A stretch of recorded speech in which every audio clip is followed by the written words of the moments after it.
Siyempre, pag pinunta mo ng MAC address, I-re-recta? dapat diretso. Dapat diretso muna, wala mo ng router. Okay. Yung galing sa router mo, Ah, ito, diretso mo lang doon. Kaya tabot pre. abot yan. Hindi ko muna padaan. Yan, yung kabit mo sa 1. Wala mo ng router. Ilang minutes ba ang protection yan? Nangalin. Hindi naman basta-basta kagad na detect. Huwag lang yung matagal na matagal. Ayan na. Tapos, para malaman mo yung IP address ng router mo, sorry, ng WiMAX mo, Nakaka-record na ba tayo? CMD mo. IP config space last call. IP config space last call. Ano bang keyboard mo eh? Kunin mo yung gateway. Yung gateway pre, yun ang IP address ng modem natin. Ping mo muna siya. 192.168.1 168.1.1. Pag in-enter mo, dapat mag-reply. Ibig sabihin, na-access mo yung modem. Ibig sabihin nun, good pa yung modem mo. Disconnected lang. Okay. Tapos exit muna.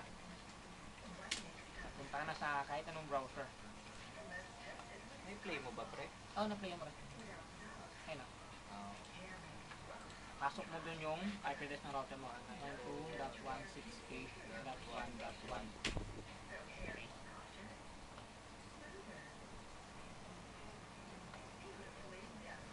Yung default niya, user. Okay. Password pre, 3 letra lang yung password. Ayaw ko mag-minsan mo ano. Ay, sobra. Ano ba yan? Sobra naman, di mo naman yung nilagay mo. Bilis mo mag-type eh. Ano eh? Hindi soft touch yung keyboard natin. User pre. Oo, tama. UESIR. Tama, di ba? Copy ko na lang, pasigurado. Cut ko muna. Ayan, tapos enter mo lang. Okay. So, ito yung manak na natin, 1. Tapos, kung sumakuha yung IP address ng modem natin, ayan. Ito yung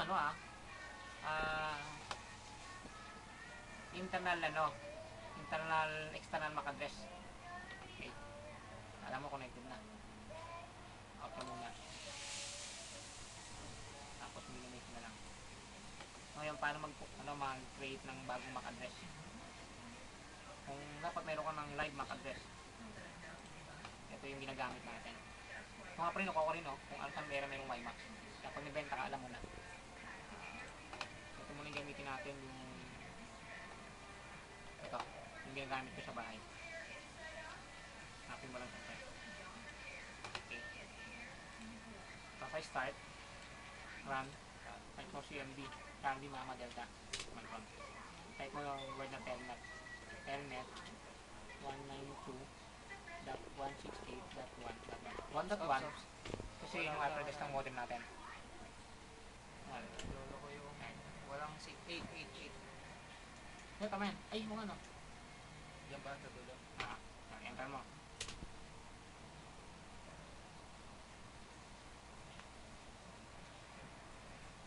Naka-hardware protect ba ito? Hindi, no? Hindi. Kung ayaw dyan, punta ka na lang dito sa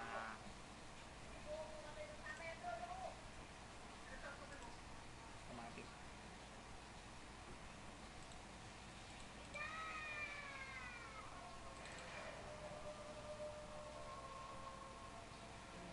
Ibig sabihin kahit doon sa yung CMD.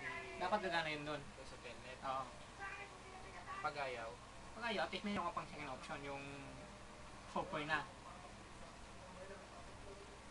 Ganon din yung sa browser, pwede mong pataas yung frequency, pwede rin dito sa WiMAX tools siya ng bahala. Punta ka sa, post mo lang yan, pre. Exit mo lang. Bigyan mo ulit. MAC address changer. Paste mo lang dyan. Change MAC. Dapat mag-gan yung script. Pag ganun pa rin, hindi gumagana.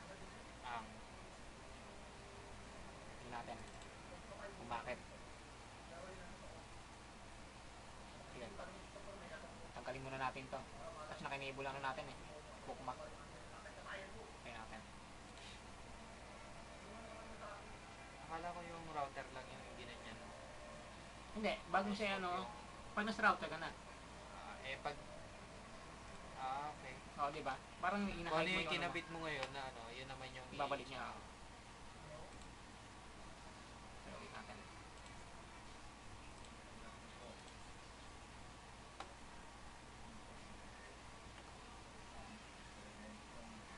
Hindi ko tayo makalusot to.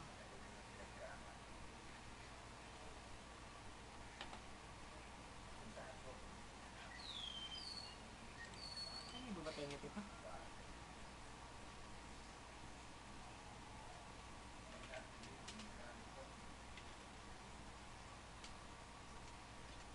Gulo kang big nito.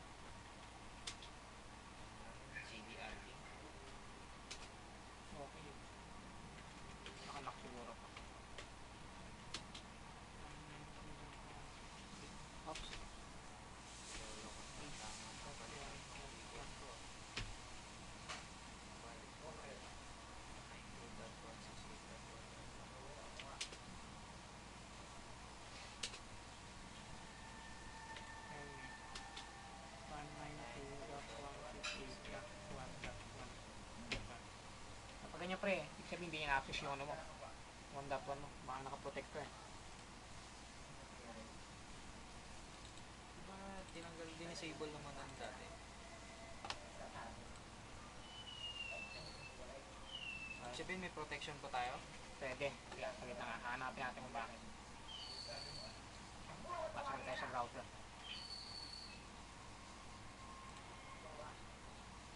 Dito. Diba hindi mo naman nilagyan dati? Hindi ko matandaan eh. Kasi di ba dahil natin ito dito. Nagramo-ramo na eh.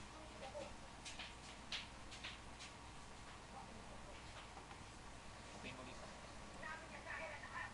Para mapasok tayo sa administrator.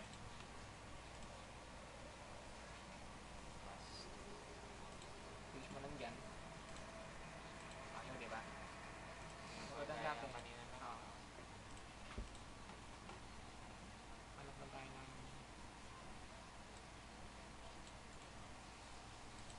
ibang maka-address. Para maka-generate lang. Generate. Okay. Tapos, pasok ulit sa browser. Hanapin mo ulit siya. Push mo ulit dito.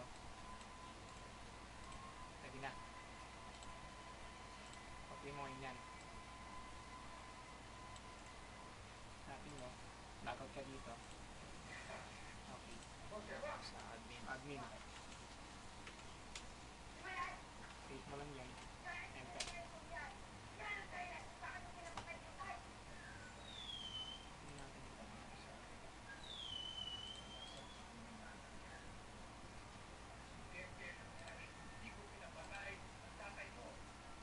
Ayun o, naka-check. Apply mo lang pre.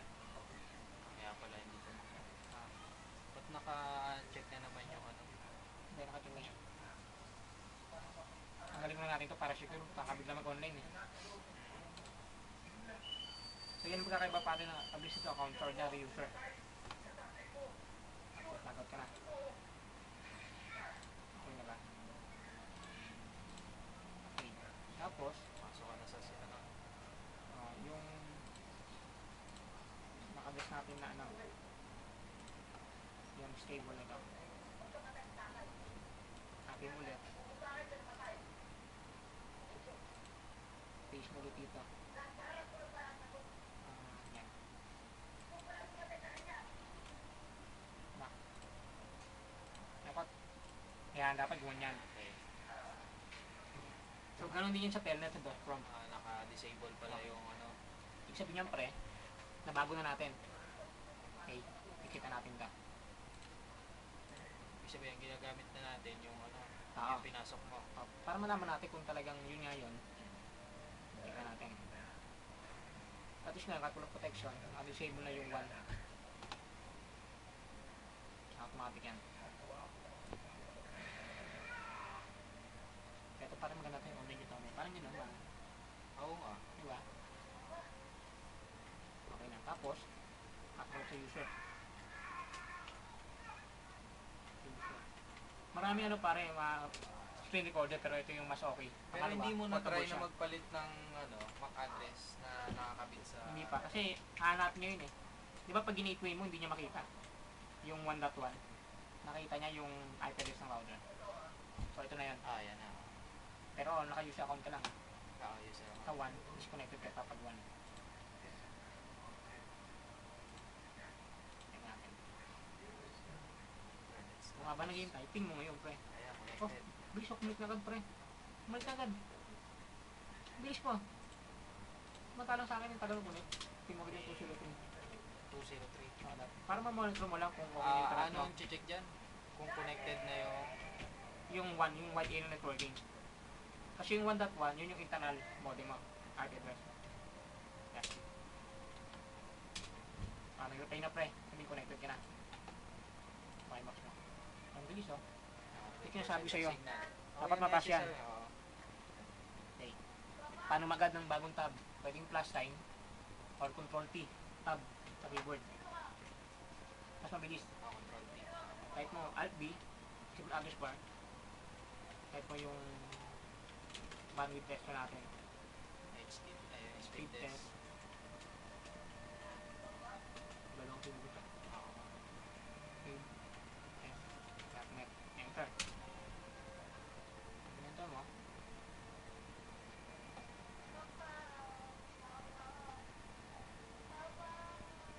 So ito yung pre, pagka walang antena, i-move mo tong ano, kung saan may signal dun ka. Tapos, dapat yung ano mo, yung itong electric quality mo, yung dalawang to, dapat 44 or 40 pataas, yung dalawang yan. Sabi yan, okay yan. Okay. Tapos tayo. Ngayon, para malaman kung accurate talaga yung speed mo, try ko pa ng ibang bandwidth tester. Yan yung IP. IP-address.com/speed test. Walang na isang yung address mo. Hindi, okay lang yan. Okay. Okay natin. Ito na yung gamitin mo. Tapos yung iyan natin, bibenta natin. Ako na yung bahala doon. At least yan, okay yan para. Tapos bukod dyan, mayroon pa tayong software na gagamitin para mas mabilis yung browsing. Yung speed connect accelerator. Hindi ka sosan eh, kasi nare-record yung boss natin. Baba pa nga ngayon Parang ordinary yung... Oo, di ba? Okay, sige, okay na yan. Importante, yung VIP Mac mo, yun na yun.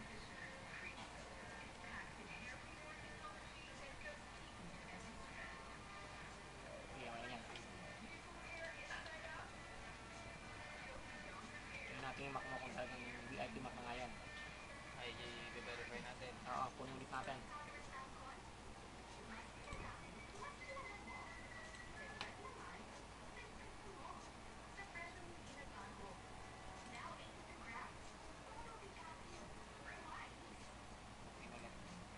Di ba dalawang bigay ng tropa? Saan yung isa? Try natin yun. Di ba sabi ko pero ay gawa na ng Mac to. Binigyan mo pa ako ni sa'yo. Nasaan na yun? Binigyan po ba kita? Isa lang ba yun? Ayaw ko, hindi ko pansin. Ako na yun yung nahanap ko eh. Okay, kain tayo. Generate ulit tayo. Okay, Mac tools. Malalaman dyan kung VIP. Mac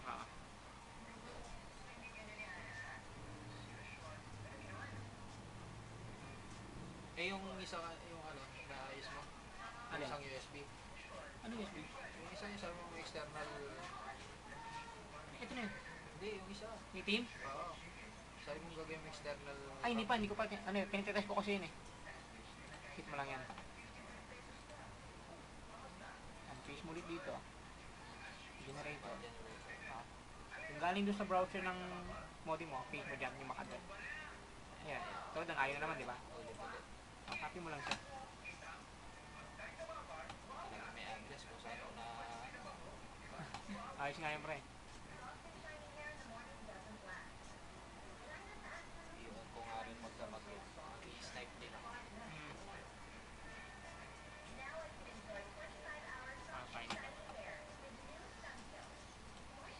stable na ginagamit ko. Page mo ulit yan. Generate. Okay mo lang. Pasok ulit dito. Page mo ulit dito. Pwede na, di ba? Okay, copy mo lang. Para ma-access mo yung administrator account. Dapat walang space ba na kasama. Logout ka na dyan. Okay. Admin. Page mo dito. Same pa rin yung ano mo, makagas mo, di ba? Yun, para ma-protectan yung modem mo nga. Para advance, ACL. Yung telnet i-enable mo na. Ano ako may ano? Upload lang lang. Tapos, WiMAX.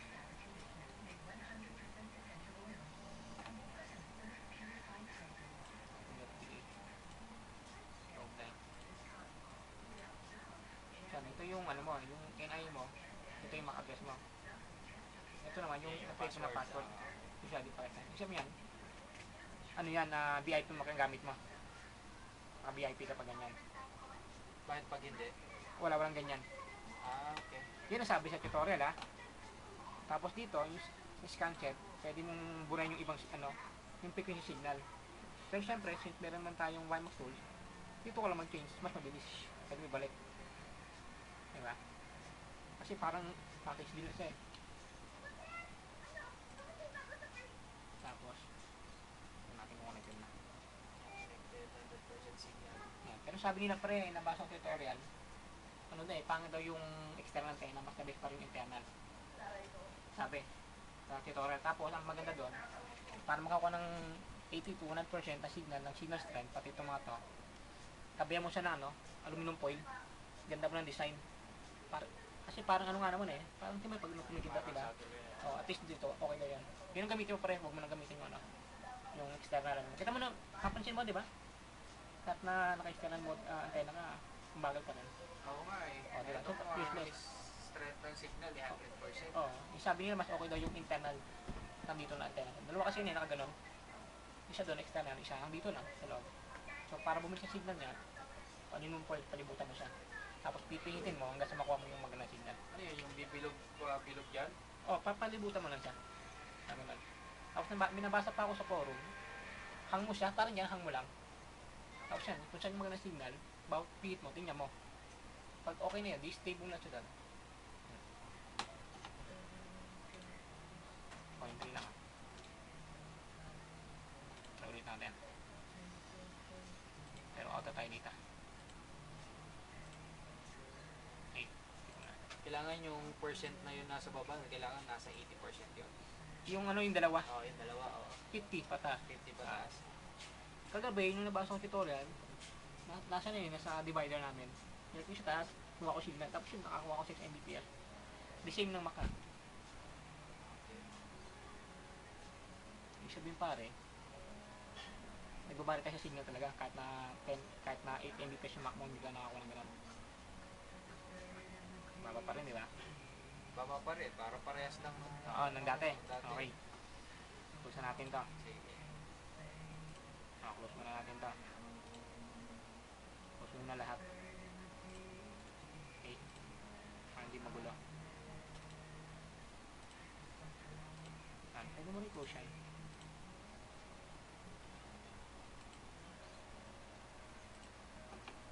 Tapos gagamit tayo ng software. Control E, Windows Explorer. Pwedeng right click, explore, di ba? Gagamit tayo ng special software natin. Ayan, parang booster. May internet booster naman to.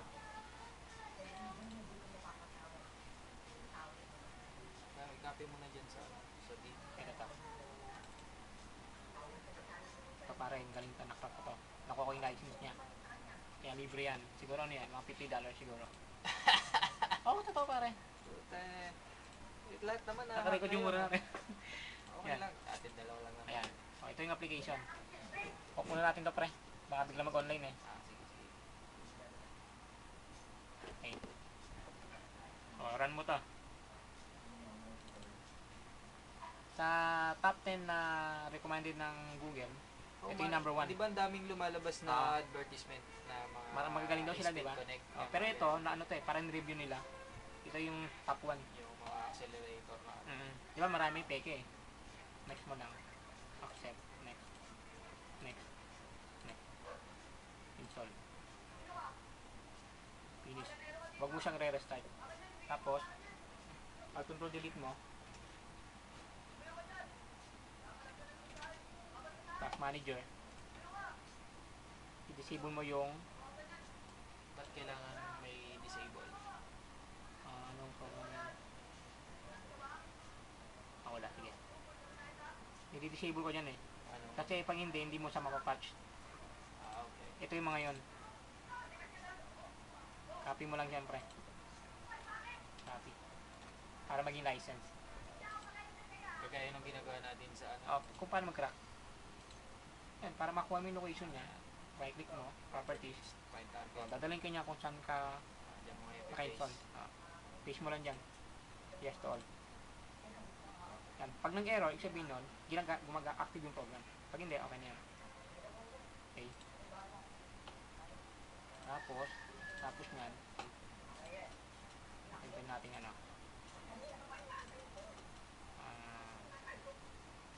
Ito. Yung Firefox. Napansin mo pre, di ba? Pag nag-open ka ng Firefox, pag maraming tab at naka-load yung mga program, pag bawat click mo, ang bagal. Mabagal na. Kasi kumakain ng memory. Kung malalaman mo kung malakas kinakain niya, alt control delete mo, task manager, yung Firefox. Sa ngayon, wala kasi wala naman nakaload na program eh. Pero pag marami yan, ang bagal pag nag-alt tab ka na, bagay na ka lang.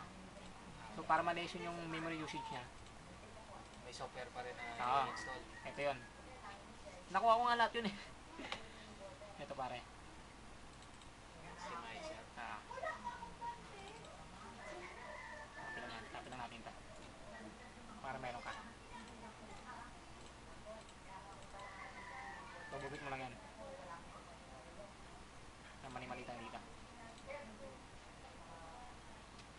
Portable kasi yun eh. Para hindi ka na mag-ano. Ito.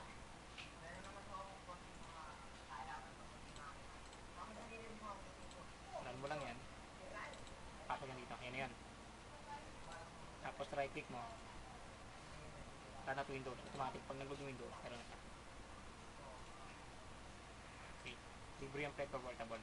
Okay na yan. Kahit anong open mo, pag nagpalit-palit ka ng tab, hindi siya bumabagal.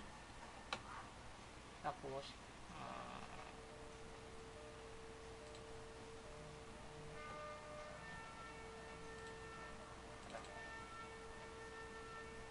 i-run mo to pare. Para sa ano yan? Yung internet boost, itong e-booster, ito yung kunyari 2 gig mo, pwede maging 4 gig to 8 gig. Pag nag-open ka ng Word na sabay-sabay, kasi mataas yung memory mo, hindi hirap mag-load ng mga program ng sabay-sabay. Diba kunyari 1 MB lang, 1 gig lang. Pag nag-open ka ng 10 antivirus, 10 any program, dabo na nag-open ka marami, bawat isang binibigyan ng memory. Nakahati yung memory. Parang modem. Pag marami ako connect, nakahati yung dami mo. Kasi yung binyan yan. Na-license nito pre, nakakuha ka. Paano 3.5 malaman pre, kung 3.5. 34 bit tsaka sa 64 bit? Sa Windows 7, pag nirightclick click mo yan, properties, lalabas niya mo 32 bit. Sa Windows 7 ha, Sa Windows yan. sa XP, kung ikaw yung nag-install, alam mo kung 32 bit version na hindi. Pero malalaman mo pa rin yung pare kung hindi siya compatible. Okay. Okay. Tira natin itong 64 bit. Kanya natin naman 64 yan. Mag-e-error siya. Minsan nag-error yan eh. Pag tumanggap to, hindi tumanggap. Minsan may error yan. Okay. Later lang. Ito yung crack. Ito na yung sasabi ko. Alt control delete mo. Active yun sa sa process eh. Ito. Entas mo muna. Kasi pag hindi gagana yung crack. Okay. Ganyan yung nangyari sa akin sa O, ibig sabihin active siya. The same pa rin, the same procedure. So, ngayon natin, i-booster. Pag wala, sound program. okay. Send to to desktop muna. Yan. Magkamasabay natin yung mga program. Yan. Ganun pa rin, right click, properties, find target. Huwag ka mag-highlight. Kaya nag-highlight ka sa folder, diyan mapasok yan. Malano lang. Malalaman mo pag tama yung path mo. Pag lumabas yung yes or no, sabihin tama yun. Pag hindi, mali yung ginawa mo. Okay.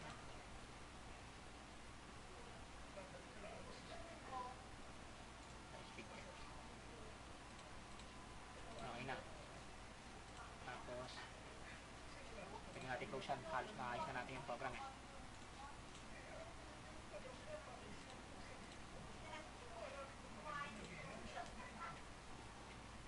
Ayan. Tapos ito, pwede mo na ilagay dito.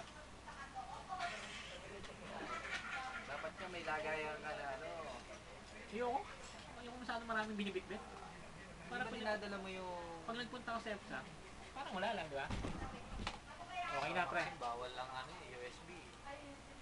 Yun ang ano na eh, policy ng company. Kasi alam mo bakit? Lahat ng confidential, company na doon. Pero pwede mo rin siyang i-upload through email. Kung magaling IT mo, dati protection mo yon, protected pa rin yun pag in-upload mo yung program or data na ginagawa mo. Eh, pare, magre-restart tayo. Stop na natin. Pwede stop na yan ano. Tayo natin, medyo matagal. Ibig sabihin niyan yung pag ano, So pre, pag reformat ka. pag nireformat mo yan pre, siyempre hindi mo siya ma-record. After na reformat ng Windows, mag-install ka na ng antivirus, saka mo, ilan mo na yung, yung screen recorder para lahat naka-record. Install drive, basta lahat nandun na. Ito, na-try na ito, bootable na ba? Okay na yan. May ano na rin yan, may Windows XP na Korean. Eh, 7. Wala, nagkabayos yung 7 ko eh. Oh? May XP lang to.